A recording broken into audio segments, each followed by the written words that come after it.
ചിന്തയാണ്.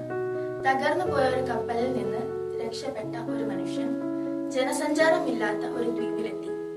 തന്നെ അവിടെ നിന്ന് എങ്ങനെയെങ്കിലും രക്ഷിക്കണമേ എന്ന് അവൻ ദൈവത്തിനോട് ദിവസവും പ്രാർത്ഥിച്ചു. എന്നാൽ അവിടെ ആരും വന്നില്ല. ഒടുവിൽ തന്നെ വന്യമൃഗങ്ങളിൽ നിന്ന് രക്ഷിക്കാൻ അവൻ അവിടെ കിടന്നിരുന്ന വിറകുകൾ കൊണ്ട് ഒരു കുടിലുണ്ടാക്കി. ഒരു ദിവസം ഭക്ഷണത്തിനായി അലഞ്ഞു തിരിഞ്ഞ് തിരിച്ചു വന്ന അവൻ കണ്ടത് കുടിൽ കത്തി ചാമ്പലാകുന്നതാണ്. ദേഷ്യവും സങ്കടവും കാരണം അവൻ സ്തംഭിച്ചു നിന്നുപോയി. ഈശ്വര, അങ്ങേക്ക് ഇതിനെങ്ങനെ മനസ്സ് വന്നു എന്ന് അവൻ പൊട്ടിക്കരഞ്ഞു. പിറ്റേ ദിവസം ഒരു കപ്പൽ വരുന്ന ശബ്ദം കേട്ട് അവൻ ഞെട്ടി ഉണർന്നു. ആ കപ്പൽ അവനെ രക്ഷിക്കാൻ വന്നതായിരുന്നു. ഇവിടെ ഞാൻ ഉണ്ടെന്ന് നിങ്ങൾക്ക് എങ്ങനെ മനസ്സിലായി എന്നവൻ അവരോട് അത്ഭുതത്തോടെ ചോദിച്ചു. ഞങ്ങൾ നിങ്ങളുടെ പുക സന്ദേശം കണ്ടു, അവർ മറുപടി പറഞ്ഞു.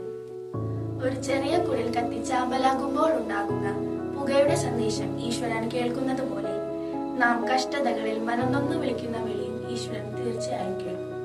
എല്ലാവർക്കും നല്ലൊരു ദിവസം ആശംസിച്ചുകൊണ്ട് നിർത്തുന്നു.